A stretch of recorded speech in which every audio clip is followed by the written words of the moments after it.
उधर बड़ी खबर, इजराइल की सेना पर गाजा में फिलिस्तीन के 100 लोगों के कपड़े उतरवाकर परेड करवाने का आरोप लगा। इससे जुड़ी कुछ तस्वीरें भी सोशल मीडिया पर वायरल हुई। इसके बाद मामले ने तूल पकड़ लिया। द न्यू अरब नाम की एक वेबसाइट के मुताबिक जिन 100 लोगों की परेड करवाई गई उनमें उसका एक पत्रकार और उनका परिवार भी शामिल था, जबकि इजराइल के मीडिया का कहना है कि तस्वीरों में दिखने वाले लोगों का हमास से कनेक्शन है और इन लोगों में कुछ लोग पहले हमास के लड़ाके थे और कुछ मौजूदा समय में हमास से जुड़े हुए हैं।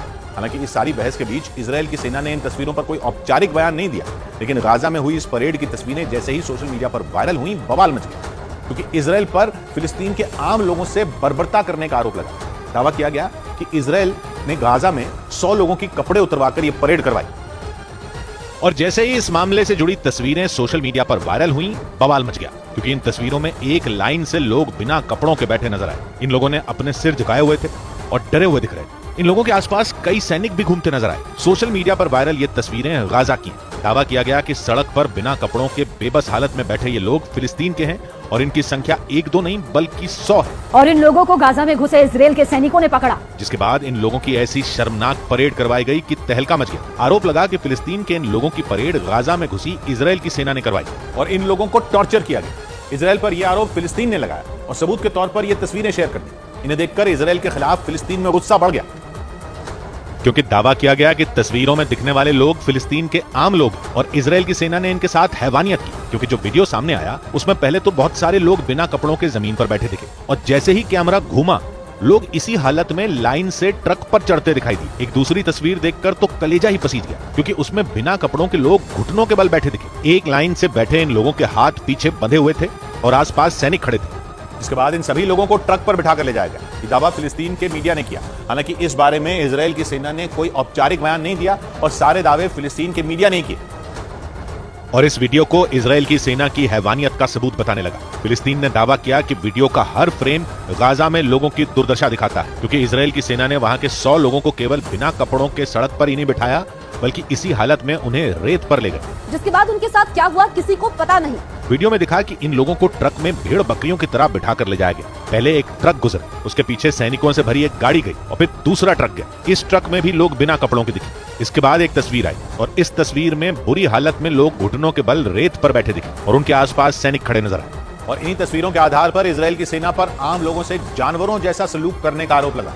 लेकिन इजराइल की मीडिया ने तर्क दिया कि जिन लोगों के साथ यह बर्ताव हुआ उनका कनेक्शन हमास से था और गाजा की सड़कों पर बिना कपड़ों के बैठे ये लोग फिलिस्तीन के आम लोग नहीं हैं। हालांकि इस बारे में इजराइल की सेना ने कोई बयान नहीं दिया, लेकिन वहां के मीडिया ने दावा किया कि वीडियो में दिखने वाले लोग या तो पहले हमास से जुड़े थे या अब हमास के लिए काम करते हैं, क्योंकि इजराइल की सेना गिरफ्तारी से पहले पूरी जांच पड़ताल करती है।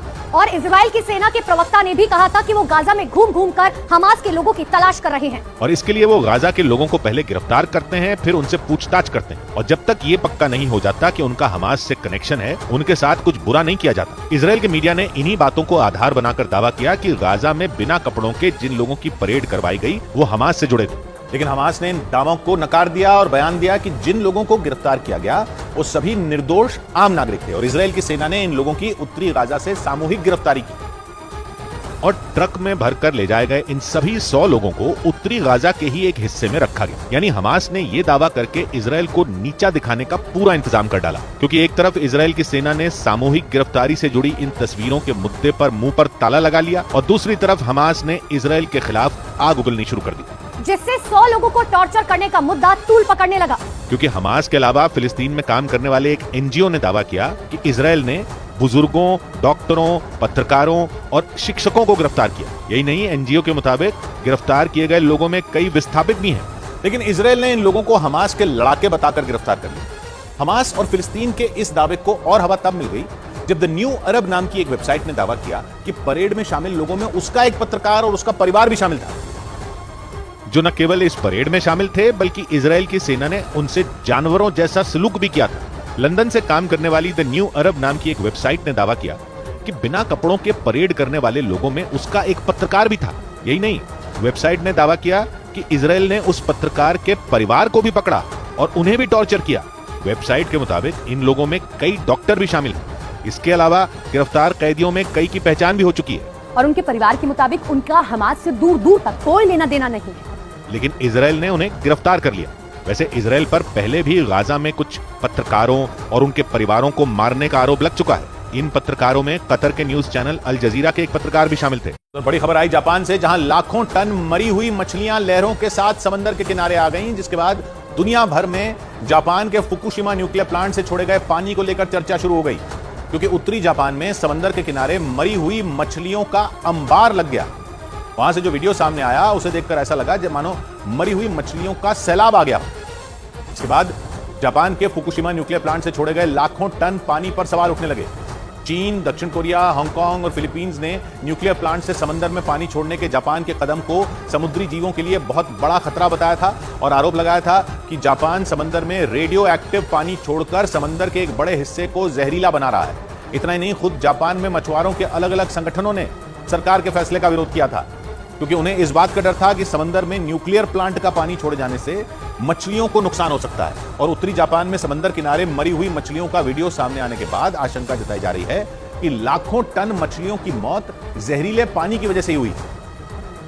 यानी चीन, दक्षिण कोरिया और हांगकांग जैसे देशों को जिस बात का डर था, कुछ वैसी ही तस्वीरें उत्तरी जापान में समंदर किनारे से सामने आई। वीडियो में समंदर किनारे लाखों टन मरी हुई मछलियां दिखाई दी। लहरों की वजह से समंदर के किनारे मरी हुई मछलियों का अंबार लग गया। समंदर की लहरें जैसे जैसे किनारे की तरफ बढ़ रही थी, वहां मछलियों की संख्या भी बढ़ती जा रही थी। लाखों टन मरी हुई मछलियों का वीडियो सामने आने के बाद दुनिया भर में जापान के फुकुशिमा न्यूक्लियर प्लांट से छोड़े गए पानी पर एक बार फिर बहस शुरू हो गई। आशंका जताई जाने लगी कि जहरीले पानी की वजह से ही इन मछलियों की मौत हुई है। जापान के अखबार द जापान न्यूज के मुताबिक सोशल मीडिया पर वायरल ये वीडियो उत्तरी जापान के हाकोदाते शहर के समुद्री किनारे का है। द जापान न्यूज के मुताबिक 2 दिन पहले एक स्थानीय मछुआरे ने समंदर किनारे इन मरी हुई मछलियों को देखा था और इसके बाद उसने तुरंत स्थानीय प्रशासन को इसकी सूचना दे दी।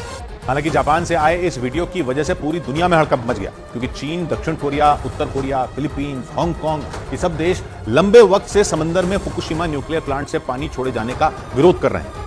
जापान में मरी हुई मछलियों के मिलने के बाद इस बात की चर्चा होने लगी कि जापान में जहरीले पानी की वजह से मछलियों की मौत हुई है।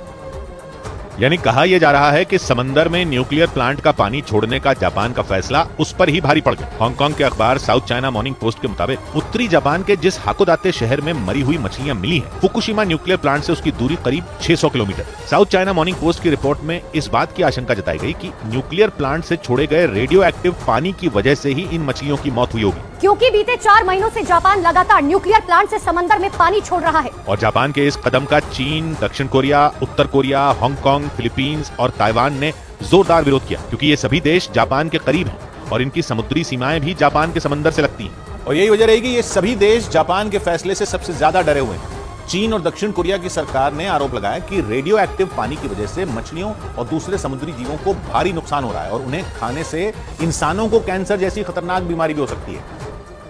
हालांकि जापान ने बार बार ये दावा किया कि फुकुशिमा न्यूक्लियर प्लांट से छोड़े गए पानी से सी फूड पर कोई बुरा असर नहीं पड़ा है। जुलाई महीने में संयुक्त राष्ट्र से इजाजत मिलने के बाद जापान ने अपने फुकुशिमा न्यूक्लियर प्लांट से पानी छोड़ना शुरू किया था। जापान का फुकुशिमा न्यूक्लियर प्लांट समंदर के किनारे मौजूद है और खबरों के मुताबिक वहां से पानी निकालने के लिए जापान की सरकार ने एक प्राइवेट कंपनी को ठेका दिया, जो वहां इकट्ठा लाखों लीटर पानी को धीरे धीरे करके समंदर में छोड़ेगी। और इसके लिए न्यूक्लियर प्लांट से समंदर में कुछ दूरी तक पानी के अंदर बड़े बड़े पाइप लगाए गए। शक्तिशाली पंपों के जरिए प्लांट के अंदर से पानी को उन पाइपों में छोड़ा जाता है, जिससे वो पानी जापान के समुद्री किनारों से दूर जाकर समंदर के पानी में मिल जाता है। और समंदर में जिस जगह पाइपों से पानी निकलता है, वहां के 3 किलोमीटर के इलाके में मछुआरों के जाने पर भी पाबंदी लगा दी गई है। यानी जापान न्यूक्लियर प्लांट से छोड़े गए पानी को लेकर सावधानी बरत रहा है, लेकिन इसके साथ ये भी दावा कर रहा है कि प्लांट के पानी से समंदर में किसी भी तरह का प्रदूषण नहीं होता।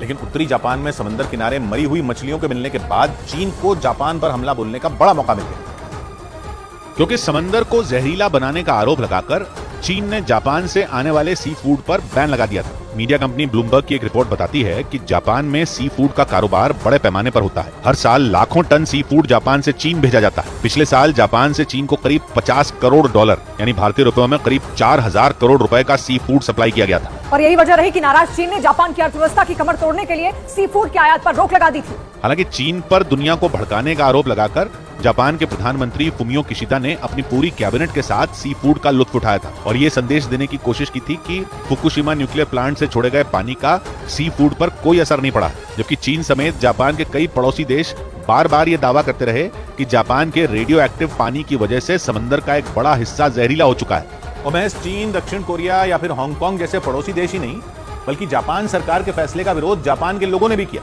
जापान में मछुआरों के अलग अलग संगठनों ने तो जापान सरकार के खिलाफ मोर्चा खोल दिया था और सड़क पर उतरकर सरकार से न्यूक्लियर प्लांट से पानी न छोड़ने की अपील की थी। जापान के अलग अलग शहरों में लोग हाथों में बैनर और पोस्टर लेकर सड़क पर उतर आए थे। जापान में मछुआरों के संगठनों का आरोप था कि सरकार के फैसले का सबसे बुरा असर उन पर पड़ रहा है, क्योंकि चीन के अलावा हांगकांग ने भी जापान से आने वाले सी फूड पर बैन लगा दिया था, जिसकी वजह से जापान के मछुआरों की कमाई में गिरावट आ गई और काम धंधा पूरी तरह मंदा हो गया। दुनिया भर में पर्यावरण संरक्षण से जुड़े कई संगठनों ने भी जापान सरकार के इस फैसले को तबाही लाने वाला बताया था। लेकिन इन सब की परवाह किए बिना जापान लगातार प्रशांत महासागर में न्यूक्लियर प्लांट से पानी छोड़ रहा है और समंदर में पानी छोड़ने की जापान की प्रक्रिया 1 या 2 साल में पूरी नहीं होने वाली।